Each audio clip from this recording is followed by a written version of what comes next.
Senator, I know you were at that hearing, but let me ask you first, hopefully you got a heads up. Are you willing to be one of the senators that would have to join with the House member on January 6th to formally call into question and debate the seating of these electoral votes?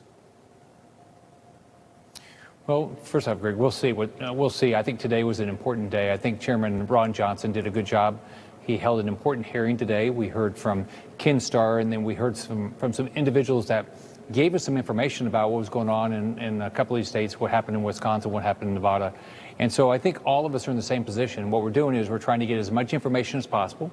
We're going to continue to watch what's going on. We're going to continue to listen about the fraud. We know there was a lot of fraud. If you remember, in the beginning, they said the Democrats would say there was no fraud. Down, they're saying, well, there's not enough fraud. I talked today about what happened 2 years ago in my race. Chuck Schumer, after I won the race by 54,000 votes, sent a lawyer up and said, look, I really don't care what the votes are. We're going to win through the courts. And I had 1,000 lawyers. I went through 2 recounts. We had to remove 2 supervisor elections because of all the irregularities that happened. They found 95,000 ballots illegal after election night. And so we've got to get the facts. We got to understand exactly what happened here. We want to make sure this election and all future elections are fair. I have a bill that would require mail-in ballots to be done like we do in Florida. Your signature's got to match. You have to have your ballot in on time. We also need a voter ID all across the country. So we got to make people feel comfortable, because people don't feel comfortable at this election right now. Senator, yes, I have a poll from John McLaughlin, happens to do a lot of polling work for President Trump. Do you believe there was election and voter fraud? 46% yes. That is a lot of people, a great big portion. I'm not to press you, but I understand you don't want to commit right here and now. I think there are a handful of House members who are ready to do so. Jim Jordan did a few moments ago. Is there something, if you pledged to do so, or one of your colleagues in the Senate pledged to do so, would that have ramifications now? I mean, you've seen the numbers. You've heard plenty of stories about voter fraud.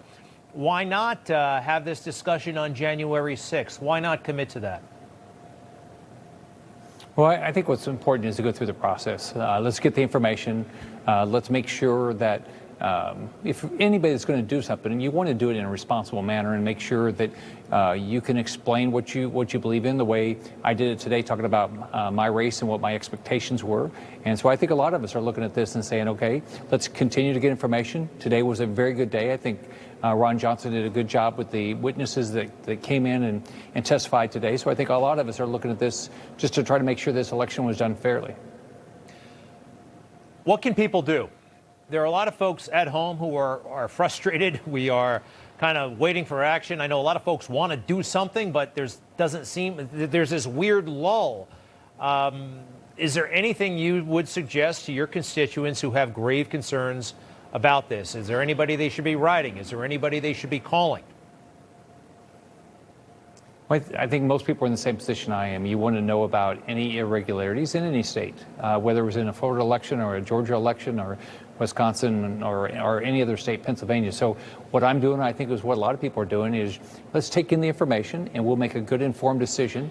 As a representative of my state, I'll do the best to represent the people of my state. And I know we've got to figure out how to make sure people get comfortable with this election and future elections. That's why I proposed a bill back in September, and I'm going to fight to make sure this election and all future elections are done fairly.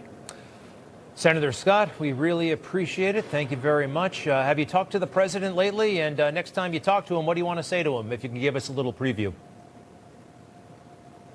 Well, every time I talk to him, I say, look, I want to be helpful. I want to make sure this election was fair. We worked hard. We had a fair election in Florida this time. I had to remove supervisor election 2 years ago in my race, and I want to make sure things are fair.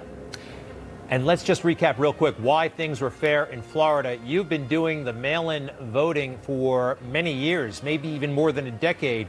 It's very complex. Even little liberal Democrats in the Pacific Northwest will tell you that.